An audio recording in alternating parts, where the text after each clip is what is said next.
যারা জৈবভাবে ছাদে বাগান করছেন তাদের জন্য বলছি, এই দুটো লিকুইড খাবার অবশ্যই থাকা প্রয়োজন এবং গাছে প্রতি সপ্তাহে একবার করে দিতেই হবে।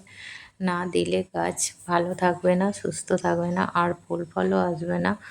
এইটি হচ্ছে সর্ষের খোল ভেজানো জল, আর এটা হচ্ছে কলার খোসাকে ভিজিয়ে রাখা, 1 সপ্তাহ ধরে ভিজিয়ে রেখে এতে আরও খানিকটা জল পাইল করে দিয়ে 250 ml করে প্রতিটা টবে সপ্তাহে 1 দিন করে দিলে গাছ সবুজ ও সতেজ থাকবে ও ফুল ফলে ভর্তি হয়ে যাবে।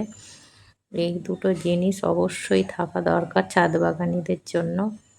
আমার এই জবা গাছটা দেখুন কত সুন্দর চেহারা আর কত সুন্দর গ্রোথ নিয়েছে।